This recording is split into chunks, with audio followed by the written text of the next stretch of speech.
Bonjour tout le monde! Très contente de vous retrouver pour un autre épisode de l'Heure dorée. Cette semaine, on est à la partie numéro 2 de Cynthia Fournier. Donc, on aborde plus le parcours de travail, qu'est-ce qui l'inspire à travailler auprès des aînés, et en espérant que peut-être que cela va inspirer quelques-uns d'entre vous, une relève, pour venir travailler auprès de cette clientèle. Donc, je vous laisse assez d'écoute à la deuxième partie et on se revoit très bientôt. Bye! Honnêtement, elle m'a appris à être résiliente dans la vie parce qu'elle m'a dit, écoute, il va toujours avoir des hauts et des bas dans la vie, mais si tu te bats pas pour les combattre, ben, tu vas juste être triste. Puis elle a tellement raison. Puis je pense que c'est quelque chose qui est important pour moi, puis j'aime pas ça. Je pense que j'ai appris un peu de ça, du fait que j'aime pas ça, me démontrer nécessairement mes émotions, puis dire comme, ok, là, je suis triste, là, j'ai envie de pleurer. Je vais être comme, ben non, je sais pas, j'ai pas envie de pleurer, voyons donc. Puis je vais genre rire, puis tout. Mais ma grand-maman m'a appris à pas s'appuyer nécessairement sur son sort. Elle dit, écoute, si tu veux pleurer le soir, là, braille ta vie, mais après, faut quand même que tu réussisses à passer par-dessus, puis je pense que c'est quand même une bonne qualité ou une bonne valeur, là, qu'elle m'a impliquée.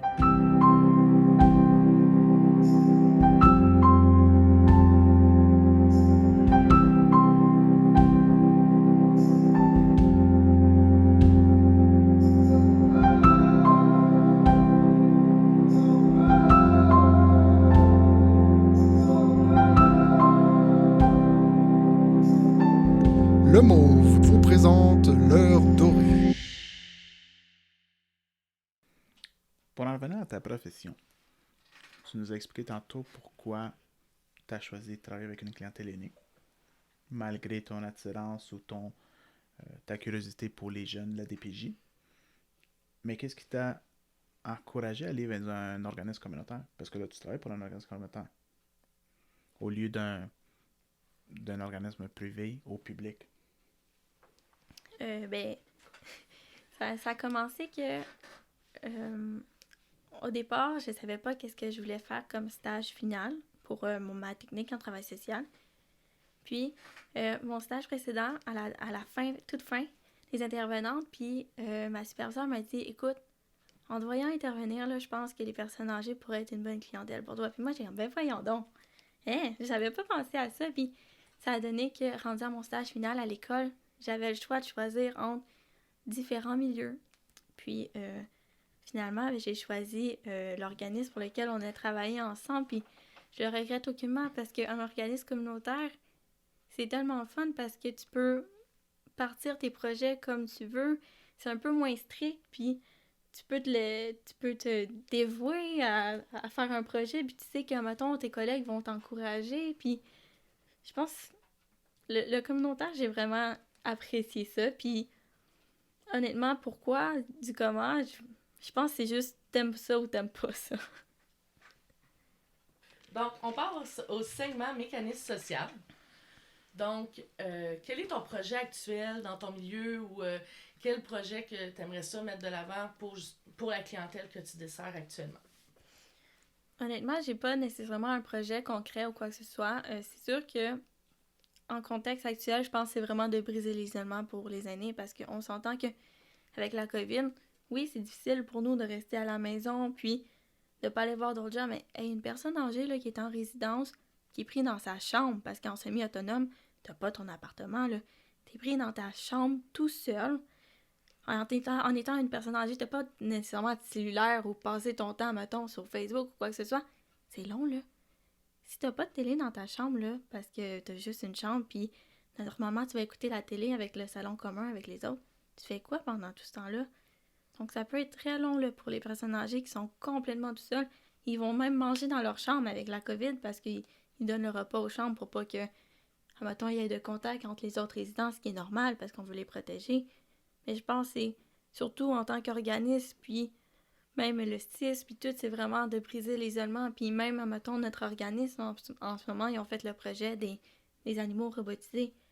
Tu sais, il y a des gens qui vont dire ah, ben, c'est même pas un vrai animal, voyons donc, mais honnêtement, là, la personne âgée qui a rien d'autre, là, le petit animal robotisé, là, qui peut japper ou miauler, tu sais, qui peut flatter, pour vrai, ça aide, là, psychologiquement, parce que tu te sens moins seul, tu sais. Puis en même temps, tu te dis, ça n'a pas besoin de tant de préoccupation. Tu sais, c'est un animal qu'elle peut laisser là si elle veut plus ou quoi que ce soit. Puis je pense vraiment juste les animaux robotisés, c'est quelque chose, mais même, admettons, les gens, s'ils veulent écrire des lettres ou envoyer des dessins aux personnes âgées, ça peut paraître banal, là, mais je pense que ça peut vraiment les aider dans leur journée, tu sais. Fait que ça serait vraiment d'essayer de briser l'isolement envers les personnes âgées en ce moment. Parce que je comprends, au fond, avec votre programme d'animaux robotisés, c'est l'aîné s'en occupe. Ben dans le fond, c'est ça. On va distribuer, admettons, l'animal à la personne âgée. Puis c'est comme si c'était son animal à elle, dans le fond. C'est prêté par l'organisme. Puis c'est sûr que, admettons, elle l'a dans sa chambre. C'est sûr qu'on essaie de pas distribuer l'animal avec la COVID et tout. Mais elle s'en occupe comme si c'était son vrai chat. C'est sûr qu'il faut pas lui donner à manger parce que là, tu vois, c'est pas un vrai chat. La bouffe va rester là longtemps. Elle peut coller dans le poil, mettons. Mais c'est juste le fait de se sentir moins seule. Faut pas le laver non plus. Non, c'est ça. On a eu une situation où la personne âgée l'a mis dans un panier à linge souillé. Donc, on savait pas trop quoi faire avec parce qu'un animal reproductif, tu peux pas le mettre dans la laveuse puis faire OK, c'est bon, c'est nettoyé. Donc, c'est sûr qu'on s'adapte aux situations parce que c'est sûr qu'avec des gens en perte cognitive, des fois, ils peuvent penser que c'est un vrai animal. Mais je pense... En même temps, je tiens juste à rappeler aux gens qu'un vrai animal, on peut pas le mettre dans la laveuse non plus. Aussi! Vu de même, excuse-moi, c'était pas ça que je voulais dire. Ne pas mettre l'animal dans la laveuse, tout le monde. Un chat dans un bain, non plus. Non, mais je disais dans le sens, c'est pas une peluche. Non, c'est ça. C'est pas un toutou. Il y a de l'électronique là-dedans. Exactement. Puis, c'est ça. OK, mais mis à part, au fond, le laver, le donner à manger, l'animal, il réagit presque comme un vrai animal. Oui, mais dans le fond, quand on le flatte, il peut ronronner, il peut miauler, il rouvre les yeux, il ferme les yeux. Sinon, le petit chien, il jappe. Ou il y a le chat, je sais qu'il se retourne de bord pour qu'on flatte son ventre. C'est vraiment cute.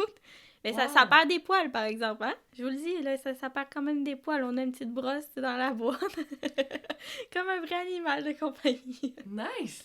Et Fait au fond- qu'elle peut le prendre, elle fait un toilettage avec la brosse puis tout ça, puis... Oui, puis ils ont même leur petit certificat là, d'adoption. Ah, c'est cute! C'est intéressant.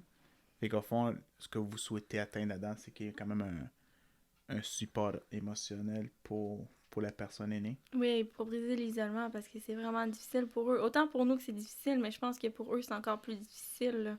C'est un deuil, puis ils peuvent voir personne. Ouais, je me souviens juste d'avoir été à poser des dessins qu'on avait faits sur du MacTac, puis des voir dans leur chambre, puis les grands yeux s'ouvrir quand ils ont vu le dessin se coller à leur fenêtre. Puis j'étais comme, pourtant, j'ai juste été là, tu sais, dans la première vague, j'ai juste été à poser un auto... comme... Un simple geste fait toute la différence. Mais... Puis on n'a pas parlé, mais le temps que je lavais la vitre, on se faisait des coucous, puis il y en a une qui m'a même fait une danse par la fenêtre, genre pour faire « Ben oui, je suis en forme », tu sais. Fait que ça lui a amené de la vie, mais de l'extérieur, moi j'imagine les prochains aidants qui doivent aller voir leurs parents de l'extérieur, comment que émotionnellement ça doit être. Mais ça brise le cœur parce que j'ai eu une situation aussi d'une famille qui m'expliquait « Écoute, c'est la fête de ma mère la semaine prochaine. » J'ai dit « Ah, ben, tant mieux. » Puis tout. Il m'a dit « Mais je sais pas si je dois aller la voir. » Mais je me suis demandé, j'ai posé la question, tu sais, sans être indiscrète. Il m'a dit « Mais ma mère est à examen. Est-ce que je fais bien d'aller la voir par la fenêtre en lui disant bonne fête parce que c'est sa fête? » En sachant qu'elle va pas comprendre pourquoi moi je peux pas aller la voir. Donc, je pense que ça apporte différents dilemmes parce que tu dis, OK, mais si je vais pas la voir pour sa fête, OK, peut-être qu'elle s'en souvient pas que c'est sa fête. Mais toi, tu t'en souviens que c'est sa fête, puis en même temps, elle, si tu vas juste la voir dehors, ben elle comprend pas pourquoi tu peux pas venir la voir, tu sais. Puis est-ce que ça va lui faire plus de peine de te voir par la fenêtre en sachant qu'elle peut pas te voir ou de pas aller la voir, tu sais, c'est quelque chose d'assez touché, je trouve, puis en même temps, c'est un peu inhumain, la situation, mais en même temps, faut s'adapter, tu sais. Ouais.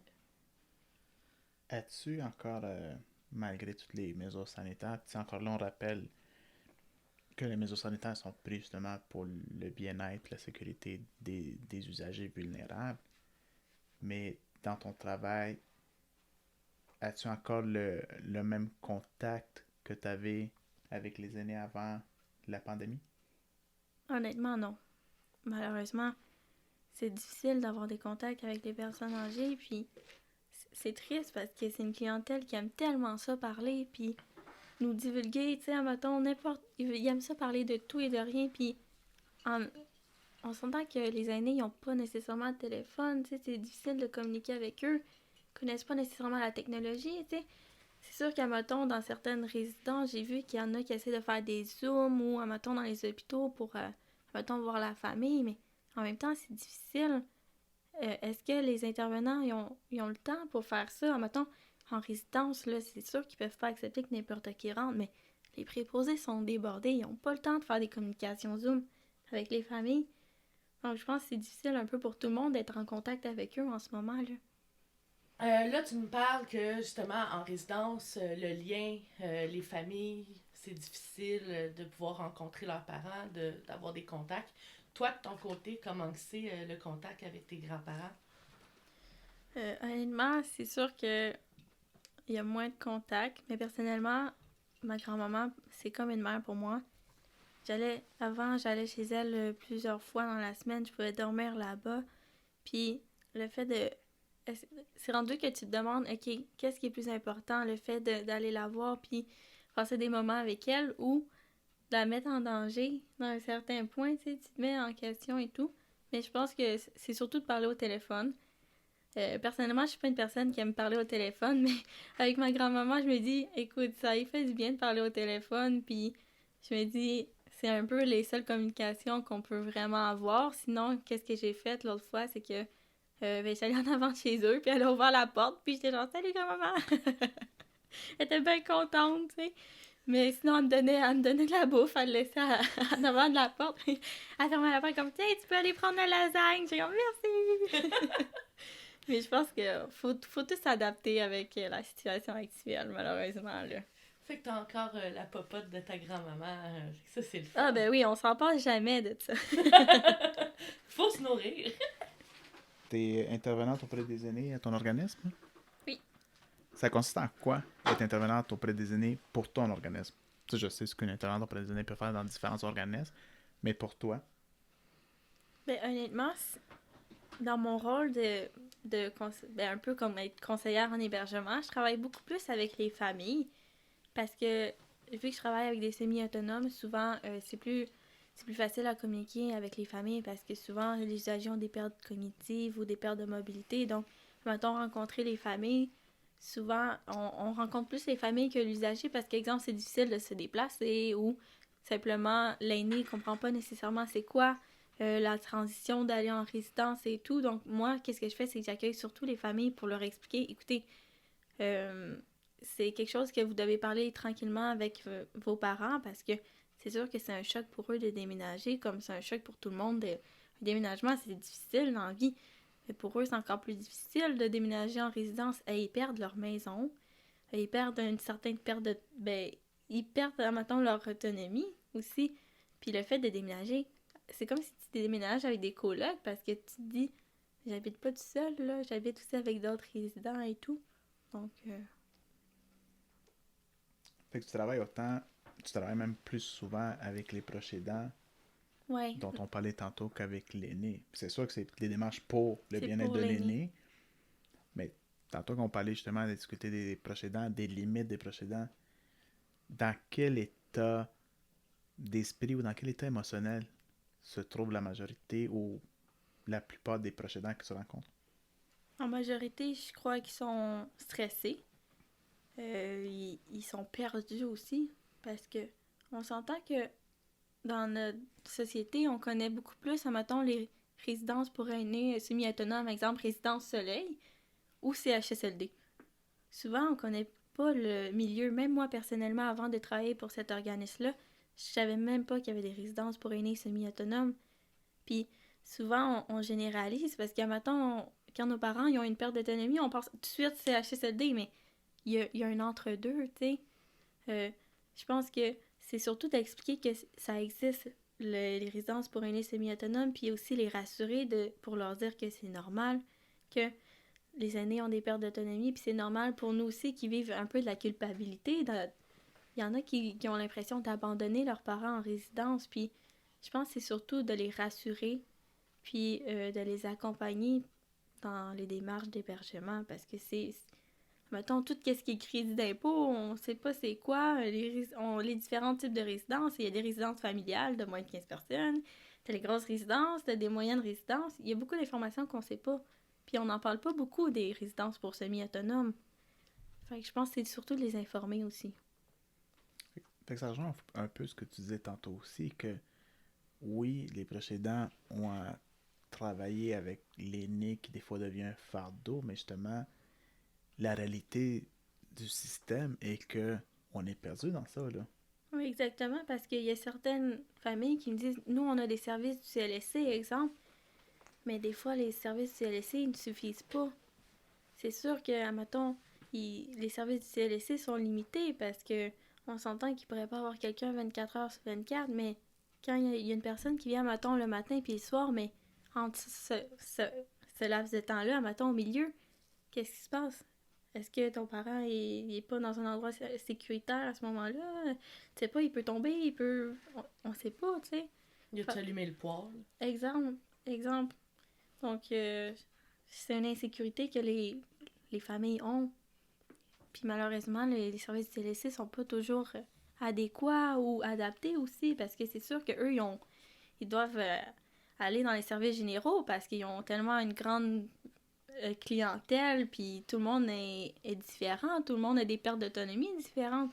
Il y a quelqu'un qui a des pertes de mobilité chez une personne, puis une autre perte de mobilité chez une autre personne, ils la vivent pas pareil non plus. Donc je pense que c'est vraiment tout ça qui englobe la situation, là. Donc, tu travailles en collaboration avec les intervenants du CLSC, du CIS. Oui, exactement. Souvent, c'est eux qui nous téléphonent aussi pour nous transférer des familles, pour nous dire, écoutez, cette famille-là a besoin d'une résidence pour semi-autonome, puisque souvent, c'est les travailleurs sociaux qui ont contact avec eux à la base, parce que souvent, les personnes âgées autonomes, ils ont contact avec eux, fait que là, ils donnent des services CLSC, mais lorsque les services CLSC ne suffisent plus, ben, ils prennent contact avec nous, justement, pour aller en résidence pour semi-autonome, là.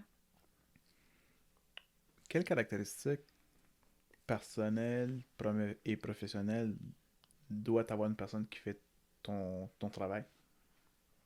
Honnêtement, en tant que jeune intervenante, au début, je trouvais ça difficile. Parce que, en étant une jeune intervenante, t'as comme tu te mets la pression de vouloir être bonne, être une bonne accompagnatrice. Puis en même temps, admettons, les familles qui vont te voir, ils vont faire comme ben, jeune, elle, pourquoi elle me donnerait des conseils? Elle a même pas l'âge d'être rendue là. Tu sais, c'est vraiment, admettons, la pression qu'on se met nous aussi, mais envers les gens qui nous voient. C'est sûr que j'ai de l'air jeune, mais j'ai quand même l'expertise, tu sais, j'ai appris des connaissances, j'ai appris à intervenir aussi. T'as Donc, mérité ton travail, on s'entend. T'es pas là par coïncidence, là. Exactement. Donc, c'est un défi personnel aussi en tant que jeune intervenante de prendre sa place. Honnêtement, je suis tellement timide dans la vie, puis ça a été un défi pour moi de le faire. Puis aussi, c'est de créer un grand lien de confiance avec les familles aussi. Parce qu'au départ, ils me voient comme une jeune intervenante, mais quand ils me voient parler, puis ils voient que je dis pas n'importe quoi, là. Puis je suis là pour eux, puis je pense que c'est vraiment le lien de confiance qui est important là, dans ces situations-là. Est-ce que tu gardes contact avec les proches aidants et l'aîné une fois que tu as fait la partie de ton travail qu'ils te demandent de faire, justement? Ben, c'est sûr que moi, je leur dis tout le temps, vous pouvez m'appeler à l'organisme n'importe quand. C'est sûr que si vous avez des questions, envoyez-moi-les par courriel ou appelez-moi. C'est sûr que j'essaie de garder un lien avec eux. Puis c'est sûr qu'après l'hébergement aussi, on appelle la résidence ou la famille pour savoir comment ça va. Parce que c'est pas tout le monde qui réagit de la même façon suite à un déménagement, surtout pour une personne âgée, exemple, qui a des pertes cognitives. L'orientation peut être difficile là, dans un nouveau milieu, puis juste de s'adapter aussi à savoir, ok, moi je mange à telle heure, de développer sa routine, puis comparativement à une personne qui est habituée de vivre tout seul chez lui, puis là, t'arrives dans une résidence avec plein de monde, c'est vraiment une adaptation, là. As-tu une anecdote d'une famille qui t'a fait un suivi avec eux, puis ça s'est bien ou ça s'est mal passé après l'intégration? Ou... Ben, admettons, pour une dame, que finalement, ça a bien été, mais au début, c'était difficile parce que la dame avait un peu de difficulté avec l'orientation. Elle est arrivée en résidence, puis elle devait passer, pour aller à la salle à manger, elle devait passer devant la porte de sortie et d'entrée. Donc là, la dame avait déjà sorti dehors, puis c'est sûr qu'en tant que famille, t'as un peu peur, là. Tu dis, voyons donc, ma mère est sortie dehors. Mais on apprend à s'adapter. Donc, la résidence, qu'est-ce qu'ils ont fait? C'est qu'ils ont fait en sorte que la dame passe d'un autre côté, comme ça, elle passe pas devant la salle à manger. Donc, cette dame-là a fait le lien entre le fait que, OK, pour aller manger, moi, je passe par là, puis comme ça, ben, elle est en sécurité, puis on n'a pas dû, admettons, la déménager. Je pense que c'est vraiment de s'adapter. Autant en tant que s'adapter avec la famille, mais la résidence aussi apprend à s'adapter avec l'usager, puisque c'est pas tout le monde qui est pareil, puis ça peut être ridicule, mais juste, admettons, faire passer la dame de l'autre côté, là, ça a réglé toute la situation, puis ça a enlevé le stress aussi à la famille de se dire, OK, ma mère, elle sortira pas de la résidence, puis faire une fugue sans le savoir. Ouais, ben c'est ça, eux, on dit que c'est une fugue, mais en même temps, non, eux, ils sont pas consciemment en train de faire une fugue. C'est pas volontaire. C'est ça. Mais ouais, je pense que ça serait mon exemple. Présentement, tu es intervenante aux aînés, tu étudies en gérontologie, tout tourne autour de la personne âgée. Est-ce que tu as des objectifs professionnels, une autre clientèle que tu veux aller peut-être un jour toucher? Quel est ton futur par rapport à la suite de ton université? Ben, présentement, c'est sûr que là, je travaille dans l'organisme communautaire en ce moment en finissant mon certificat en gérontologie. Mais j'aimerais ça essayer un nouveau milieu. J'aimerais ça essayer d'aller travailler dans l'institutionnel. Non seulement j'aimerais ça essayer de travailler dans un nouveau milieu comme l'institutionnel, mais aussi avoir une nouvelle expérience, puis aussi d'avoir juste d'essayer une nouvelle chose. Donc c'est sûr qu'à mettons, un de mes objectifs, ça serait lorsque je finis mon certificat, j'aimerais ça essayer de travailler dans l'institutionnel.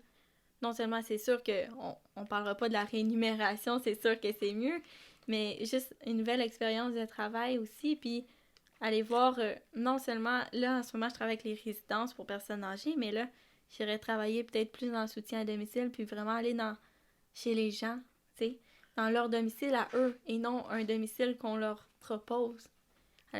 Puis je pense que ça serait ça.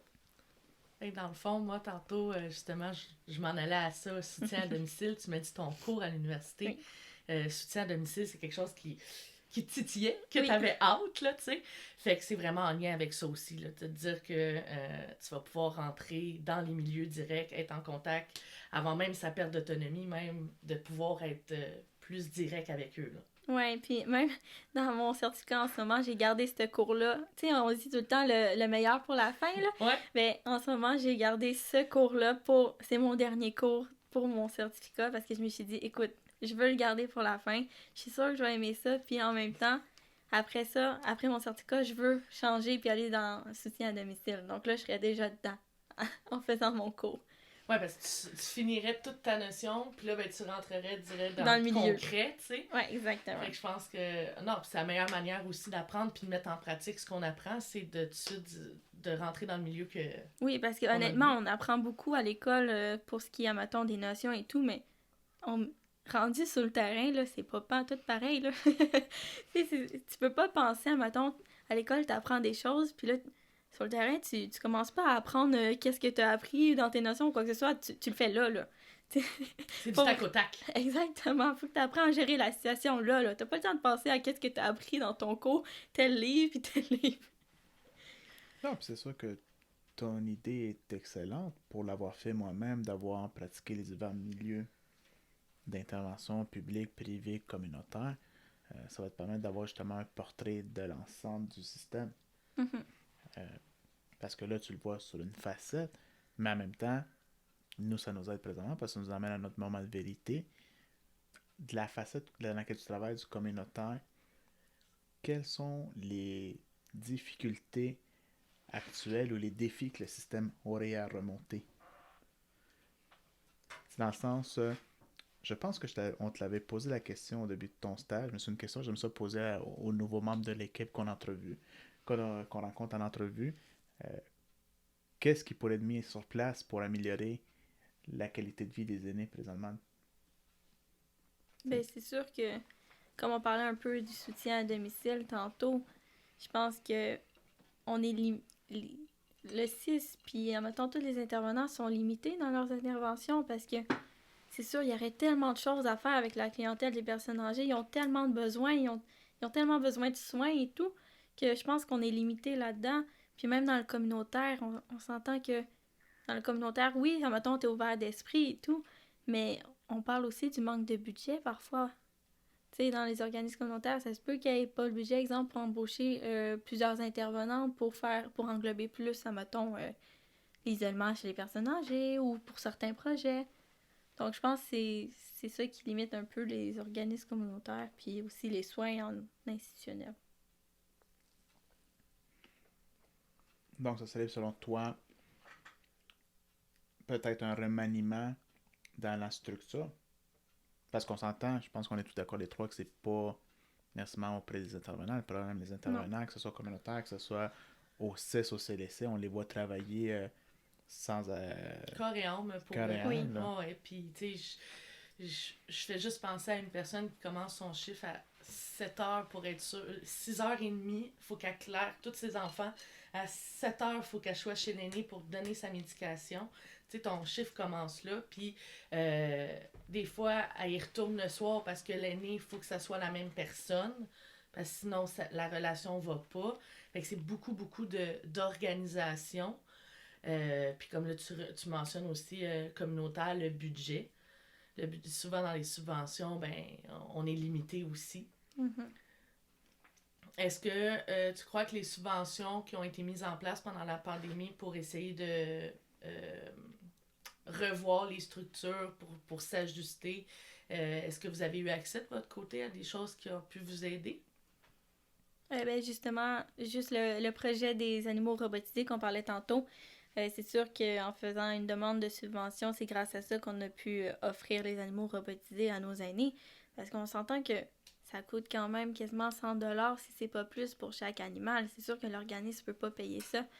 Donc je pense que n'importe quelle subvention est bien prise d'un organisme communautaire. Puis je pense que n'importe quel projet aussi a besoin d'une subvention parce qu'on s'entend que pour vouloir faire un projet, ça peut coûter cher, là.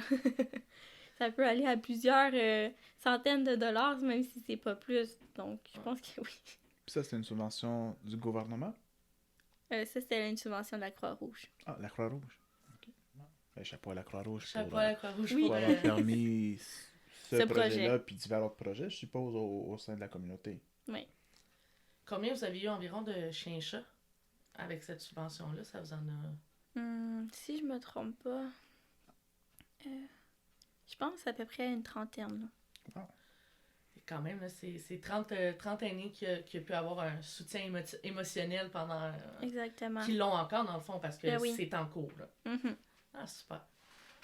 Parler, comme tu disais tantôt, de l'organisation des systèmes. Aujourd'hui, je veux pas, ça nous amène à parler d'un cas d'actualité qui s'est passé cette semaine, parlant aussi un peu que tu nous parlais de ton intérêt pour la DPJ, pour les jeunes. Cette semaine, il y a quand même eu 2 intervenants de la DPJ à Montréal qui se sont enlevés la vie. On revient à parler justement de l'organisation des fois qui aurait peut-être besoin d'un remaniement. Est-ce que toi, présentement pendant ta pandémie, au sein de ton travail, parce que tu es quand même une personne qui aime ça, le contact avec les aînés, mais maintenant tu es comme coupé de ce contact-là. On s'entend, ça ne remplacera jamais un téléphone puis une visio que d'être en face à face avec un aîné. Est-ce que toi, tu as vu une certaine diminution de la motivation ou de la joie au travail? Personnellement, oui. Parce que je pense que à la base, quand tu veux être intervenante, c'est parce que t'aimes être avec les gens. Parce que sinon, tu vas pas dans ce milieu-là si t'aimes pas les gens. C'est comme un prérequis. Exactement. C'est sûr que c'est plus difficile. Puis en ce moment, on peut pas voir les gens. Puis admettons, c'est sûr qu'intervenir par courriel ou par téléphone, c'est pas du tout pareil. Puis personnellement, moi, la chose que j'aimais le plus dans mon travail, pour ce qui est de l'hébergement, c'était d'aller voir en résidence, aller présenter les résidences, puis juste le contact de voir les personnes âgées. Donc, je pense que oui, c'est difficile de ne pas pouvoir voir les gens, puis ça donne une certaine démotivation malgré tout, même si on veut tout donner. OK. Et toi, dans ton organisme, te sens-tu appuyé? Justement, si jamais une éventualité où ce que tu vis beaucoup de démotivation? Je, je dirais que non, d'un sens, parce que on nous a pas proposé d'aide ou quoi que ce soit spécifique à la COVID ou quoi que ce soit. C'est juste qu'on prend pour acquis, OK, on est un organisme communautaire, on est essentiel, donc on doit faire notre job. OK. Est-ce que tu te sens quand même appuyé par, si c'est pas nécessairement par ta direction, par tes collègues? Ben c'est sûr qu'à matin, les collègues, c'est quelque chose de très important. Non seulement pour parler de notre fin de semaine, mais aussi parler de la situation qu'on vit. C'est, ça peut paraître banal, mais juste avoir une collègue avec qui on peut parler de tout et de rien, puis on peut parler des situations qu'on vit autant les deux, puisqu'on travaille dans le même milieu, puis dans le même organisme. Je pense que ça aide beaucoup. C'est comme une sorte de confidente, nécessairement, parce que tu peux l'expliquer à ta famille ou mettons, à ton conjoint ou quoi que ce soit, mais il vit pas nécessairement parce qu'il travaille pas dans le même endroit que toi. Donc, je pense que c'est vraiment d'avoir des bons collègues.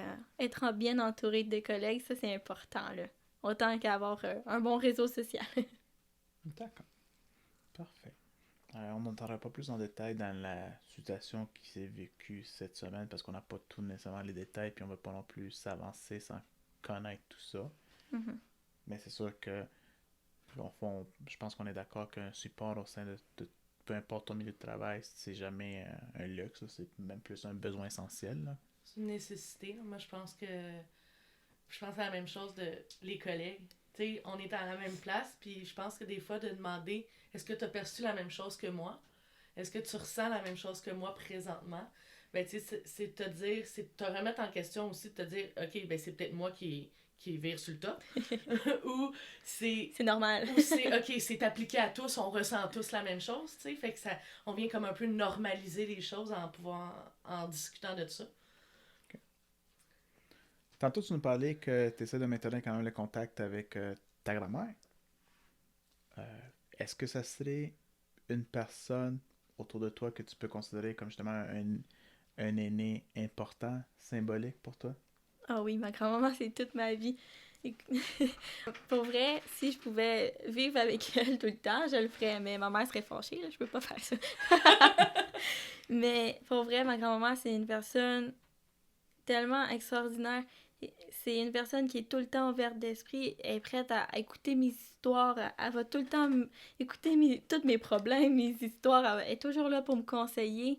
Puis c'est vraiment une grande partie dans ma vie. Sans ma grand-maman, là, je sais pas qu'est-ce que je ferais. Et comment tu te sens par rapport à elle, présentement en pleine pandémie? Est-ce que tu es en même temps, elle a pris soin de toi, comme tu dis, elle est toujours là pour toi? Toi, j'ose croire que te connaissant que tu lui dis que tu es là pour elle présentement s'il a besoin de support ou de quoi de ta part. Ben oui, c'est sûr. Puis, tu sais, c'est sûr que ça y est arrivé de pleurer parce qu'elle se sent seule. Puis, ça donne le goût de pleurer aussi, tu sais, parce que tu dis, OK, elle vit plus difficilement que moi. Moi, mettons, je travaille encore. Tu sais, en étant jeune, j'ai plus accès à la technologie pour voir mes amis, exemple, par Zoom ou quoi que ce soit. Puis, elle, tu sais, c'est sûr qu'elle a Facebook, mais elle connaît pas nécessairement la technologie comme il faut. Tu sais, si tu l'appelles pas, elle est pas capable de t'appeler par Zoom, là, ou par Skype. Puis je pense que c'est difficile pour elle, puis je pense que c'est juste d'être là pour l'écouter. Je pense, puis briser encore une fois l'isolement, là. Parce que l'isolement peut faire très mal, là, chez une personne. Et quand tu l'appelles et que justement tu lui dis que tu es là pour l'écouter, si elle s'il aurait quelque chose à dire présentement, autant aux autres aînés, autant aux gens de la communauté, on n'arrête pas de parler des mesures sanitaires, confinement, reconfinement, déconfinement. qu'est-ce que tu penses qu'elle voudrait dire ou qu'est-ce qu'elle t'a déjà dit? Ben, elle me dit de pas lâcher. Ça, c'est la phrase clé, là. De pas lâcher, puis c'est sûr que c'est difficile, mais en même temps, c'est difficile pour tout le monde. Puis comme elle me disait, il y a des hauts et des bas dans la vie, puis faut apprendre à les combattre puis à rester fort malgré tout, là. Tu nous dis au fond que elle t'a toujours dit de pas arrêter d'être résiliente. Est-ce que tu dirais que ce serait l'héritage qu'elle te laisserait ou qu'elle t'a impliqué? Inculqué. Inculqué? Je pense que oui. Je pense que oui, puis en même temps, elle m'a comme transmis un peu... Elle tripe sur les fleurs dans la vie, OK? C'est ma grand-maman, c'est le genre de personne où elle pouvait... même si elle était fatiguée, là, elle pouvait elle plantait des fleurs partout dans sa maison. Les gens arrêtaient devant chez elle parce qu'elle mettait des fleurs partout. On en met partout dans sa cour, en avant de chez eux. Fait elle m'a comme impliqué ça de aimer les fleurs malgré tout. Moi, j'étais comme, des fleurs, ça prend de l'entretien, écoute, ça meurt. Mais malgré tout, finalement, j'ai une job d'été, c'est un magasin.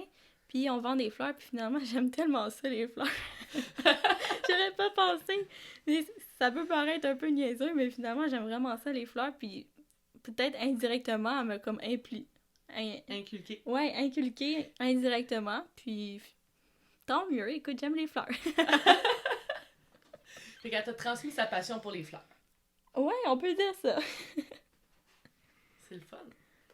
Surtout que nous, ce que j'ai l'impression souvent qu'on essaie de transmettre, c'est avec la technologie, on n'est plus aussi connecté à la nature. Oui. Fait que c'est comme ta grand-mère, avec sa génération, t'a transmis, mais regarde, la nature, c'est important, puis ça embellit notre quotidien, puis... Mais c'est vrai que c'est le fun, parce que tu vois, chez une personne qui a plein de fleurs chez elle, c'est vivant. Sans le vouloir, ça te met un sourire d'en face, parce que tu dis « Hey, c'est beau! Ça sent bon! Ouais. » Surtout si elles sont encore en vie, les fleurs. Oui! C'est plus dans l'été, hein? Rendu à l'automne, là, on oublie ça, c'est pas tellement cute. Faudrait pas se fier à ceux que j'ai dans le bureau. on voit que mon TDA gère les fleurs. Ou simplement un animal de compagnie. Ouais, il aime ça manger. Mais c'est bien qu'est-ce que tu nous dis sur ta grand-mère. Puis ça tombe bien parce que ça nous fait d'aller de fil en aiguille à notre segment métiste où on te permet de faire un message à quelqu'un. Dans ton cas, toi, je vais te demander 2 fois la question. Quel message aurais-tu à dire à ta grand-mère?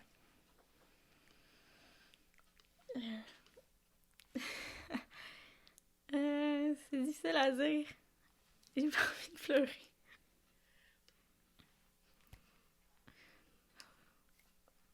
Disons, le moment où justement tu auras mis sur Facebook, où tu lui auras partagé Facebook notre capsule, notre émission du podcast, qu'est-ce que tu veux lui dire? Tu peux la nommer, si tu veux. Tu peux ne pas la nommer. Mais c'est sûr que, écoute, ma grand-maman a toujours été là pour moi. Je sais pas qu'est-ce que je ferais sans elle. Écoute, elle était toujours là à m'ouvrir ses bras, même si, admettons, j'avais des problèmes ou quoi que ce soit. Elle m'a toujours hébergée, donc, pour vrai, je l'adore. Puis, sans elle, je sais pas où je serais rendue. Puis je pense que c'est important dans la vie d'avoir une personne comme ça pour nous accueillir puis nous soutenir parce que c'est important d'avoir quelqu'un pour se confier ou quoi que ce soit. Puis de savoir qu'on n'est pas jugé. Puis je pense que c'est vraiment important d'avoir un lien comme ça avec une personne puis de l'aimer genre de façon inconditionnelle puis se dire OK. Puis malheureusement, tu sais, oui, c'est ma grand-maman parce que fait que je me dis OK, faut que je passe des moments avec elle parce que je sais jamais quand ça peut arriver. Malheureusement, avec les personnes âgées, la maladie, on sait jamais. Tu sais, je suis quand même chanceuse, là. Elle a 80, puis elle s'en entretient sa maison, puis écoute, elle fait de la popote. J'arrive là-bas, elle lave les murs, elle lave les plafonds, puis je me dis, grand-maman, qu'est-ce que tu fais? T'as pas 80? Tu sais, je me dis, tu peux tomber, tu sais, n'importe quoi, puis non, elle se dit, écoute, c'est important d'avoir ma maison propre, puis tu sais, elle a des valeurs, puis sérieux, je sais pas... Je pense que c'est vraiment important d'avoir une personne comme ça dans la vie pour pouvoir se confier puis de savoir que tu peux compter sur elle n'importe quand puis tu peux arriver chez elle puis tu vas jamais la déranger, au contraire, là. Elle doit arriver puis comme « Salut! » Tu sais, j'ai la clé de la maison, là, genre, je rentre quand je veux. Nice! Comment elle s'appelle? Noëlla. Noëlla. Bonjour Noëlla! En tout cas, je pense que pour notre part, Claudine et moi, on peut remercier Noëlla, on peut remercier ta mère aussi, mais Noëlla de t'avoir dit de ne jamais lâcher puis de continuer pour tes motivations. Oui, ça m'a permis de rencontrer une jeune femme incroyable qui a pu se démarquer dans un stage que j'aurais jamais pensé parce que gênée comme t'étais au début quand je t'ai rencontrée, j'ai fait comme « Ah, elle va avoir de la misère en animation », puis pourtant, honnêtement, t'as pété des scores.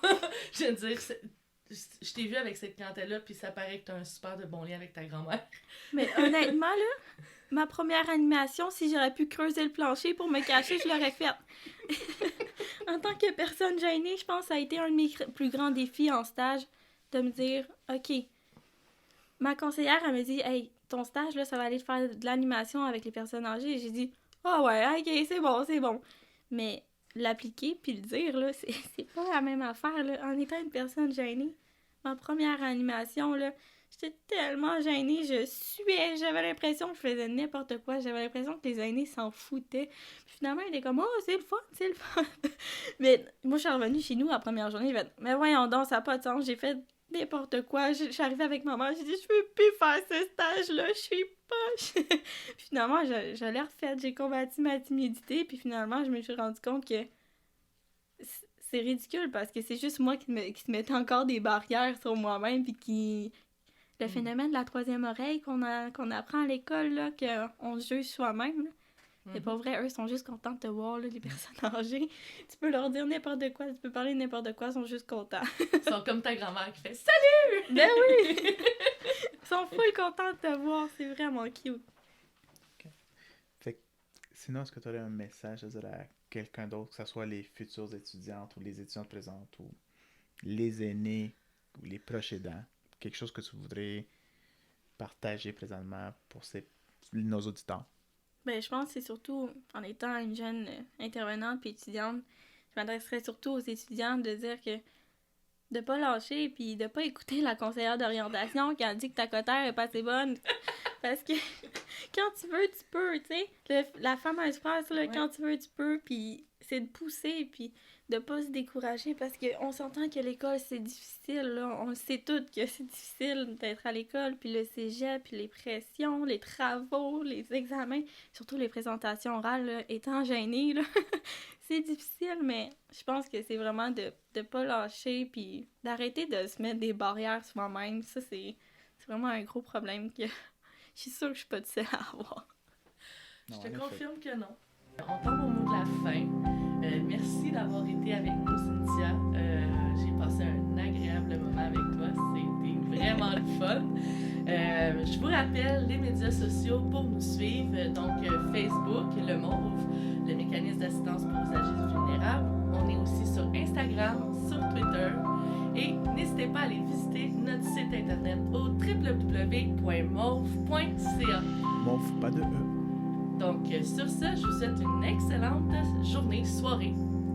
C'est à vous. Et donc, pour le mécanisme d'assistance pour l'usage vulnérable,